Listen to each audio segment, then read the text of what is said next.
Buenas noches. Personalmente, interesante para todos nosotros la visita de Domingo Contreras, quien es director de programas especiales de la presidencia. Cuando hablamos de programas especiales de la presidencia, no es por decirlo, porque Domingo Contreras tiene en esa dirección de todos esos programas de la presidencia de la República, son proyectos sumamente importantes, y hemos visto la dedicación que tiene la presidencia de la República con las inversiones que se van a hacer en esos programas.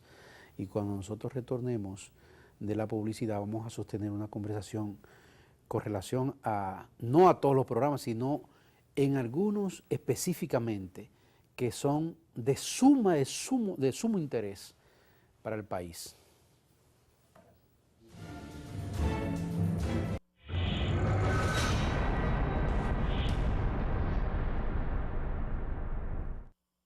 Esta noche con nosotros en Personalmente, Domingo Contreras.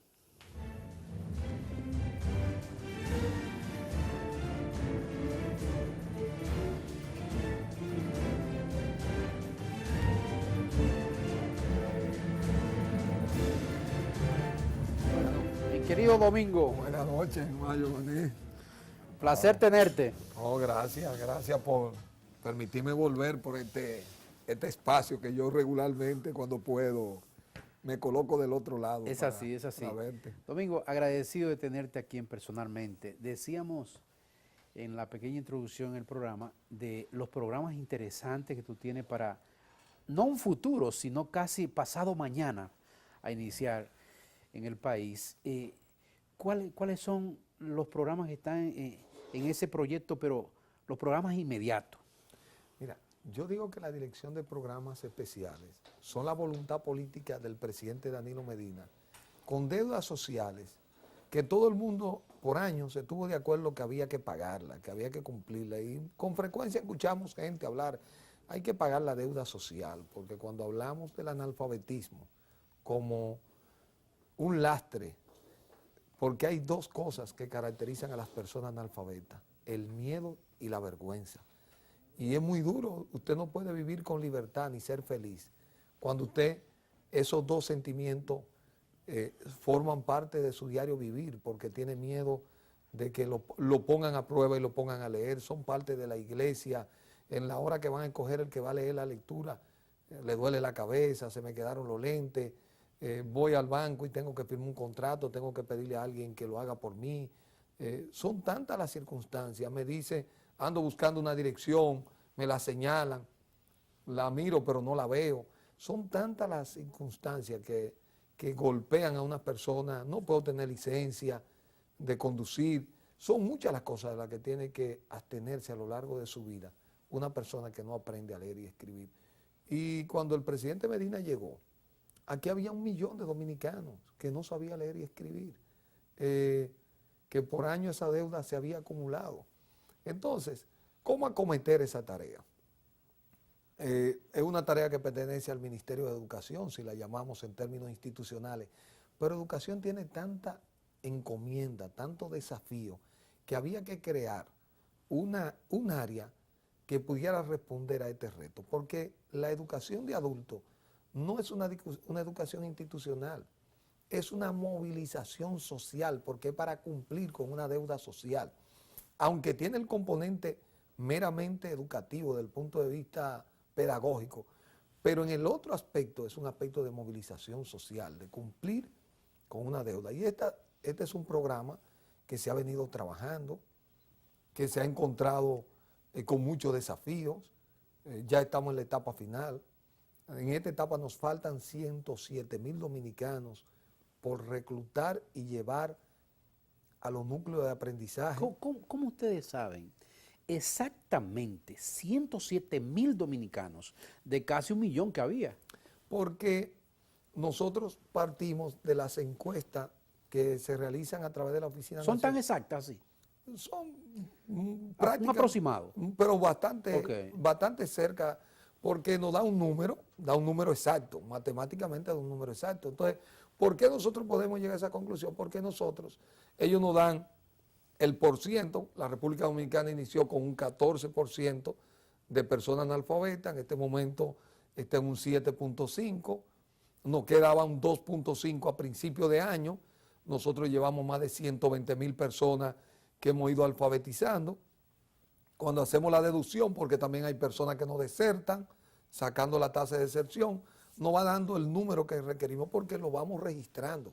Hay un registro de cada una de estas personas que a lo largo del tiempo se le ha certificado y entonces todo eso ha creado las condiciones para generar este conocimiento detallado, porque nosotros lo tenemos por municipio, hay metas, porque este es un programa además que ha involucrado todos los ayuntamientos del país, no importa el partido político, el alcalde de cualquiera de los municipios, el de Nagua, que es Junior, que es del PRM, él designa el coordinador municipal y él es el presidente de la Junta de Alfabetización. Y con Junior hemos estado en Nagua trabajando para lograr que Nagua se declare libre de analfabetismo. Y así sucesivamente hemos estado en diversas localidades del país trabajando con los alcaldes y la alcaldesa para el logro de esta meta. Pero algo que quiero señalar, realmente en la experiencia, es el seguimiento que el presidente Medina le ha dado a esto. Porque el presidente también, combinado con lo que tú tenías con Juan Pumarol de la visita sorpresa de anoche, ¿qué pasa? Que esta interacción del presidente con el campesinado dominicano, con la gente más humilde, le lleva a saber la realidad de lo que implica para poder hacer un cambio de mentalidad en los miembros de la sociedad dominicana de escasos recursos. El presidente ha estado empujando el microcrédito, la oportunidad de los proyectos asociativos, pero el presidente es consciente que para que ese cambio se produzca tiene que haber un cambio de mentalidad. Y la primera puerta que estas personas se abren es la de aprender a leer y escribir. Y entonces ahí continúa, algunos siguen estudiando, pero otros hacen cursos para mejorar el desempeño de las actividades productivas que realizan. Entonces este es un programa al que se le ha dedicado tiempo, que ha habido un esfuerzo de las iglesias. Ha tenido sus escollos a veces, ¿verdad? Sí, lo ha tenido, claro, y en toda parte del mundo. Porque es que, por ejemplo, te voy a poner uno de los problemas que teníamos. ¿Por qué la gente desertaba? La gente no sabía que sufría de la vista, porque nunca había no tenía la necesidad de usarla con la intensidad que lo usamos los lectores. Veía borroso, pero al no saber leer y escribir, cuando comienza a ir al núcleo de aprendizaje, comienza a tener migraña, dolor de cabeza y sabe que le va generando como un desinterés. Cuando hacemos un análisis nos damos cuenta, porque tenemos una población de personas adultas importante, que esta persona tiene un problema en la vista. Tuvimos que hacer un programa de asistencia visual que ya lleva más de 40,000 personas. Pero mira, han sido beneficiados por esa parte, directamente. Claro, yo te digo, por ejemplo, y lo debo decir aquí, los mormones, la Iglesia de Jesucristo de los Santos de los Últimos Días, nos donó 50,000 lentillas donadas. Pero le hacen sus exámenes antes. Ah, claro, hay un equipo médico, hay 2 equipos médicos que le toman la vista. Por ejemplo, muchísimas personas hemos tenido que mandarlo a operar porque se ve a la pérdida de la vista. Es decir, interesante. Claro, como también este programa ayuda a que la persona tenga el seguro Senasa, hemos logrado en el programa que con el seguro Senasa hay una suma de recuperación de 1,000 pesos. Y Chanel resuelve rápido. No, Chanel es una estrella. La verdad que yo en particular Chanel debo reconocer la capacidad se de él. Mete a lo infinito del país. Y su equipo es sumamente efectivo. Y para nosotros ha sido una grata sorpresa la efectividad de Chanel y su equipo. Entonces, ese era un obstáculo que hemos tenido que ir venciendo y trabajando con las personas. El otro elemento vinieron muchos voluntarios al plan que ella aprende contigo, pero muchos de ellos no eran estudiantes universitarios, eran personas voluntarias y el plan se estructuró. Entonces, pero a la hora de hacer la pedagogía, no es lo mismo enseñar a un niño que enseñar a una persona adulta. Él no sabe leer y escribir, pero él sabe. Entonces la metodología no es la de cuando a ellos lo enseñaron, cuando lo alfabetizaron siendo niños.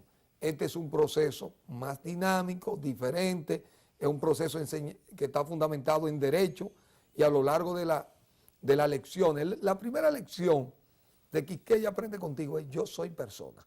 Comienza por el tema de la identidad y del valor que eso tiene en la Constitución. ¿Cuáles son los días que ustedes buscan para darle esas clases a esos adultos? Eso lo escogen entre el facilitador y las personas, se ponen de acuerdo, deben dar 6 horas a la semana.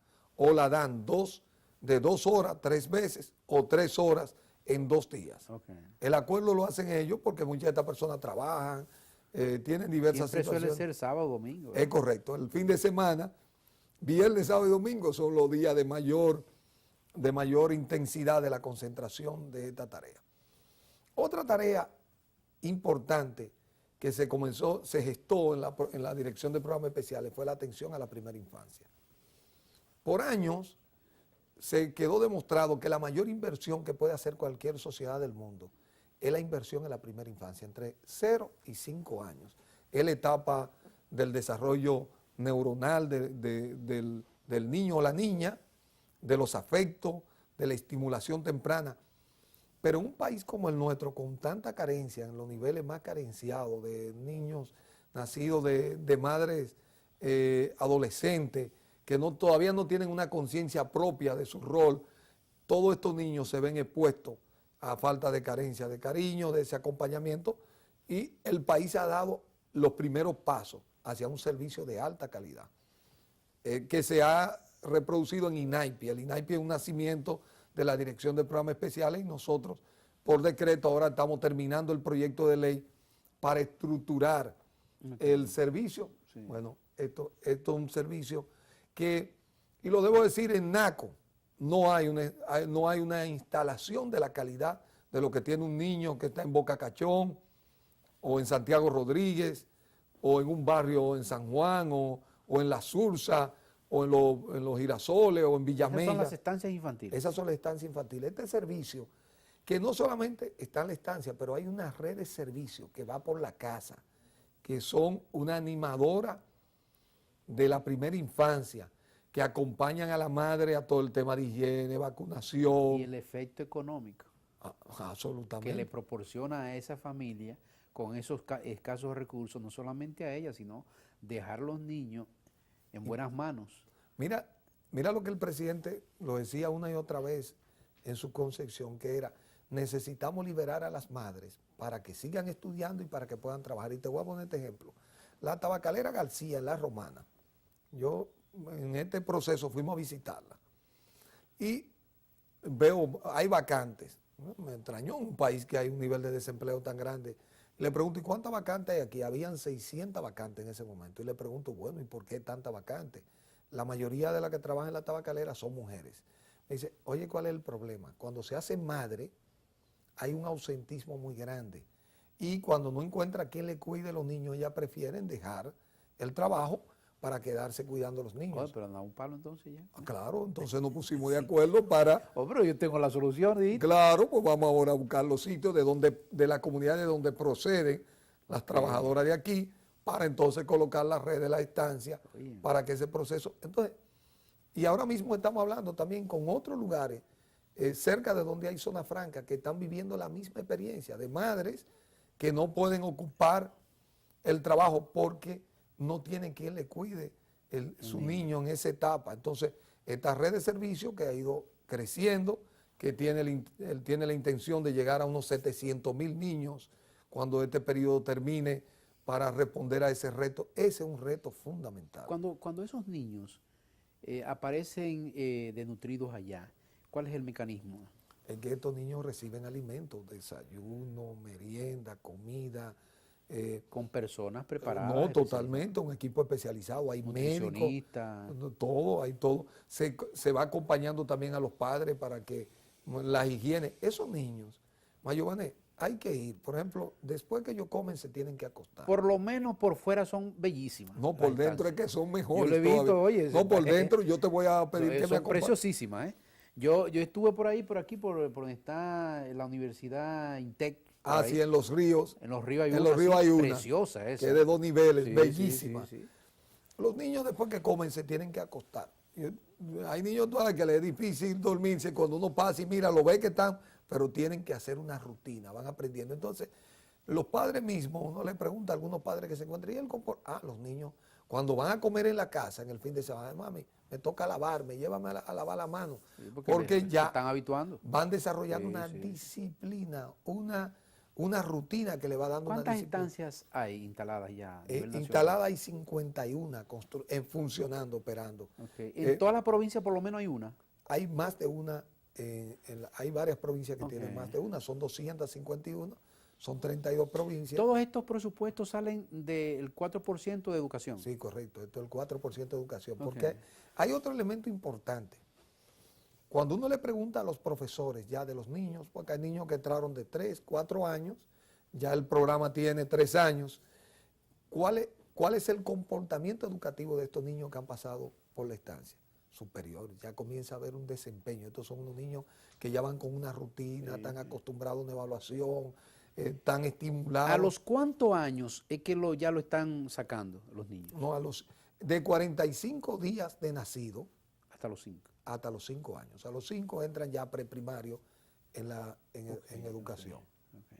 Entonces, como ahora en muchos lugares hay un circuito donde está la estancia y está la educación básica y está la educación media, entonces ahí hay un circuito que va a llegar el momento que un niño entre pequeñitico y pueda salir de la tanda extendida en uno de esos liceos técnicos. Eso es lo que, por ejemplo, países como Uruguay, como Argentina, como Chile, lograron consolidar en un momento dado de la educación y por eso se han cosechado un largo periodo de crecimiento y de combatir la pobreza. Si tú le sumas, Domingo, al Ministerio de Educación, la estancia infantil, la estancia extendida, el desayuno, la alimentación de los niños, la educación, el asunto, la RD digital, todas esas cosas juntas. Óyeme. No, y que hay un esfuerzo. Es que mira, el presidente ha querido, fíjate, que nadie quede fuera en este proceso. En una tarea Perdón, y el asunto de de la alfabetizar. alfabetización Óyeme, sí. y la continuidad educativa. Porque muchas personas, esta es otra experiencia que la he visto ya por cientos de personas, que entraron como animadores en la alfabetización, se conectaron de nuevo con la educación, personas que habían abandonado, eran bachilleres, habían formado su familia. Que le es difícil volver otra vez. ¿Tú sabes qué? Esto la despertó, la conectó de nuevo con la educación. Todo este proceso de animación alrededor del 4%, ingresaron a las universidades y ya hay muchas de ellas que concursaron y están ingresando como profesoras. Okay. Nosotros nos damos cuenta, por ejemplo, del personal que trabaja con nosotros, que nos manda la carta dándonos las gracias y pidiendo que la desvinculen porque ellas pasaron a ser profesoras. Okay. Y eso son experiencias maravillosas que hemos tenido a lo largo de ese proceso. Las personas que van alfabetizando, ¿tienen una especialidad X o sacan profesionales de la pedagogía y van allá? Mira, como ahora el 4%, nosotros tenemos hoy más de 70,000 dominicanos y dominicanas que se están formando para ser docentes. El 4% ha creado todo un movimiento.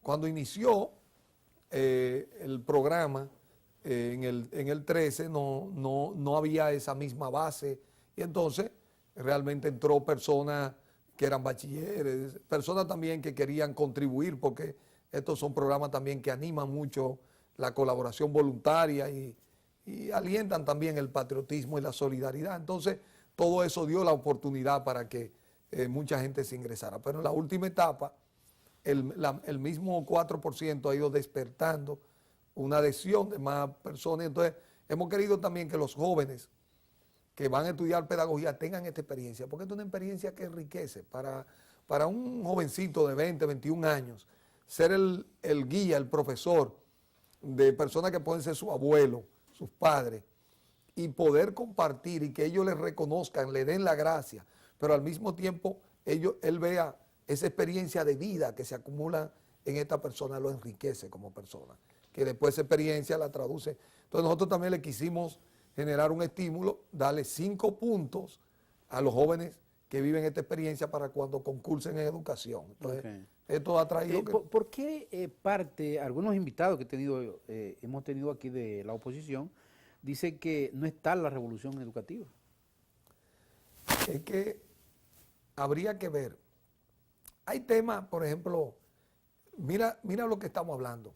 Si no es revolución educativa, incluir a cerca de 1 millón de dominicanos que estaban excluidos, de crear el camino para que los niños desde esa edad, pero yo estoy hablando de los niños del pobre y de la extrema pobreza, puedan tener la oportunidad de insertarse socialmente en un nivel que no lo deje excluido y que la pobreza se convierta en una condena para su familia. Que comencemos a despertar toda la formación técnica laboral, esa que se comenzó en varios liceos de San Juan y que se va a extender al resto del país. La tan extendida que abarca más de 1 millón de jóvenes, que ha liberado a sus padres, ha mejorado sus condiciones, va a comenzar a tener un impacto en su formación educativa. Ciertamente que hay un elemento que es la calidad de la educación, que viene de la formación de docentes. Hemos estado viendo en estos días todo el tema de la evaluación. Vimos la evaluación que la República Dominicana se hizo con PISA para medir en qué lugar Que fue está. interesante, independientemente de que el ministerio y el gobierno entendía de que le estaban dando duro. No, traerlos a ellos para que le digan claro, porque las faltas. Tenemos que partir de saber reconocer dónde estamos. Este no es un gobierno que esconde las situaciones, es aquí que estamos. Ahora, ¿qué tenemos que hacer para comenzar a trabajar y movernos en la dirección correcta? Entonces, ese es uno de los retos en el que, por razones también que todos conocemos, de la Asociación Dominicana de Profesores, poderlo animar, cualquier pequeña cosa que se puede resolver dialogando termina en un conflicto. Entonces, todos estos son los retos que se tienen para encaminar la calidad educativa. Ahora, miremos esto. Por años, nosotros tuvimos el magisterio, los jóvenes más destacados de la educación media no necesariamente iban a estudiar magisterio. Una parte iba, pero mínima. A diferencia quizás de 4 o 5 décadas, donde el magisterio era la profesión más atractiva. Llegó un momento que no era tan atractiva. No, y estaban emigrando ahora que están volviendo. Correcto. Con los incentivos y esas. Pero mira lo que ha pasado. Aquí tenemos ingenieros, médicos, abogados que se han habilitado. Es así. Han hecho habilitación docente para ir a dar clases. Entonces, todo este fenómeno de la revolución educativa ha cambiado la perspectiva, inclusive socialmente. Fíjate que la última encuesta, uno de los servicios que la gente realmente reconoce es la mejora del servicio educativo. Teníamos un ejecutivo de educación, creo que era el señor Roberto de las Mercedes, no sé. Andrés de la Mercedes. Sí. Y nos decía que ya el profesorado aquí está para la clase media arriba, pero claro, con los ingresos. Así es. Sí. No, y mira el impacto que esto ha tenido. ¿Cuántos colegios pequeños han tenido que cerrar? Sí. La gente ha emigrado a través de la educación pública. ¿Y qué importancia tiene esto? Tiene una importancia en el tema de la equidad. Tiene importancia en el tema de la integración. Cuando una sociedad se cementa tanto y se divide tanto, es una sociedad que ya con nuestras diferencias de ingresos tiende a dividirse más fácil. Nosotros, a diferencia, cualquiera que mire la historia dominicana, se da cuenta que nosotros, independientemente de los niveles sociales, hay elementos que nos unen a todos. La bachata le gusta a todos, un sancocho es el mismo. Puede que tenga más carne en clase alta que en clase baja, pero es el sancocho que se va. Hay elementos que nos unen a los dominicanos y eso ha sido muy importante. ¿Tú crees, cuando retornemos de la pausa, que nosotros podríamos llegar como otros países, que se pueden los ricos enviar a sus hijos a escuelas públicas dentro de, qué sé yo, 10 años, 12 años, que digan, mira, no necesariamente tengo que enviar a mi hijo a un colegio privado muy caro, económicamente hablando, sino que lo puedo enviar a la pública? Cuando retornemos de la publicidad, que tú nos respondas a eso, por favor.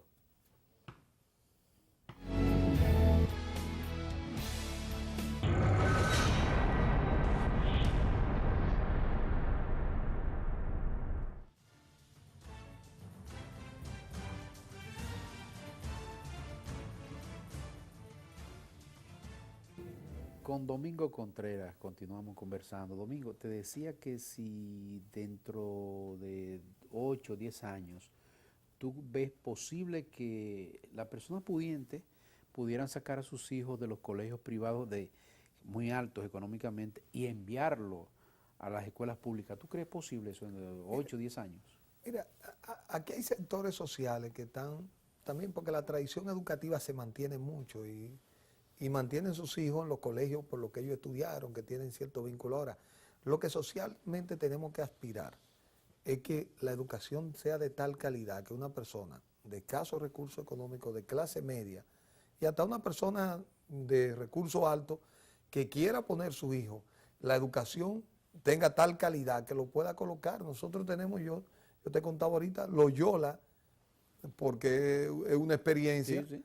de altísima calidad, porque los muchachos egresados de Loyola te van a las mejores universidades del mundo y en ciencia básica, que es una de las dificultades del país, te dan la talla. Entonces, no es porque sea cara, que es de calidad, ciertamente que la disponibilidad de recursos para laboratorios, profesores de calidad y otras facilidades, que es lo que la educación ha venido complementando. Entonces, cuando ese proceso se termine de consolidar, nosotros debemos tener una educación que cuando reciba esos exámenes internacionales, una gran mancha de la formación de educación pública dominicana realmente apruebe hacia donde queremos dirigir la educación pública del país. Domingo, ¿en qué consiste Dominicana Limpia? Mira, Dominicana Limpia es una alianza pública-privada, es la voluntad de la Presidencia de la República de afrontar un reto del manejo de la basura. Nosotros sabemos que aquí la disposición final es un caos. Entonces queremos pasar del caos de la basura a la industria de los residuos sólidos. Y eso implica un esfuerzo educativo, movilizar el sistema educativo del que estamos hablando para que los muchachos separen la basura o los residuos sólidos en su centro educativo. El ayuntamiento sean capaces de recoger la basura de manera separada. Comencemos a hacerlo en determinados sectores, negocios, oficina pública, que tengamos un destino final apropiado, que nosotros no sigamos contaminando nuestras aguas, que podamos tener una valorización de los residuos. Por ejemplo, la gente no sabe que ahora mismo no hay industria del vidrio. Cuando tú consumes... ¿Cerraron la industria del vidrio? Se cerró, pero se están haciendo gestiones para que vuelva a aperturarse. Con excepción de 2 en 3 compañías, que ellos recogen la botella para reusarla, el demás vidrio se tira, se bota cuando es una materia prima que puede servir para volver a hacer otra botella, pero se puede usar en otra industria. Entonces, alrededor de Dominicana Limpia, hemos estado trabajando en la dirección también de ver, aquí cada municipio no puede pretender tener un lugar para ir a botar la basura, se tiene que hacer en una escala provincial, biprovincial, regional, para que estos lugares puedan ser manejados apropiadamente, tengan los profesionales que se requiere también. Por ejemplo, una tradición que tienen muchos países, cada ciudadano debe barrer y limpiar el frente de su casa, debe entregar la basura como se le indique en la municipalidad. Ese proyecto, Domingo, perdón, las botellas de vidrio, ¿dónde las fabrican ahora mismo aquí? No, la importan, todas las botellas de vidrio hoy son importadas en la República Dominicana. Pero más que eso, además de que son importadas, las botellas, que no, como no hay un mercado local, esa botella se pierde, la gente la tira, es un material que fácilmente termina en lugar inapropiado, una herida. Nos imaginamos que ya que la cervecería es una de las empresas privadas que está... Es correcto, realmente esta alianza surgió del resultado de la cervecería, por eso decimos que cuando el presidente y la presidenta se reúnen, tiene que haber un resultado, porque es una empresa que se ha caracterizado por... ¿Cuándo podemos ver ese proyecto ya concretamente? El proyecto comenzó en 17 municipios. San Juan, Cotuí, La Terrena, Nagua, Tamboril, Jarabacoa, Villa Altagracia. Ahora, el 19 de enero del próximo año se ha estado trabajando con los manuales educativos. Va a haber una movilización social. La experiencia de Quisqueya Aprende Contigo, de movilización social y de alfabetización, nosotros necesitamos una educación que nos movilice para una alfabetización ambiental, para entender nuestro rol como ciudadanos, para atacar... Ese proyecto, ¿cuál es la inversión? Por ejemplo, este año el presidente está colocando 500 millones de pesos, pero la cervecería se comprometió con 6 millones de dólares estará dando $1 millón el próximo, no, 2 millones de dólares el próximo año, pues son 2 millones por año para apoyar este esfuerzo, pero hay otros recursos que está poniendo la Liga Municipal Dominicana, cada ayuntamiento y las empresas privadas de cada comunidad, porque se crea un comité en cada municipio, porque los empresarios también están preocupados, los hoteleros, para sí, hacer que posible, va a ser beneficioso para el país. Tiene que serlo. Estas son de las tareas que solo pueden ser posibles en un esfuerzo de conjunto, porque aunque se requiere infraestructura, educación, se requiere participación ciudadana para hacer posible que tengamos una Dominicana limpia. Domingo, placer tenerte. Mucho gusto a ti. Gracias a todos. Buenas noches.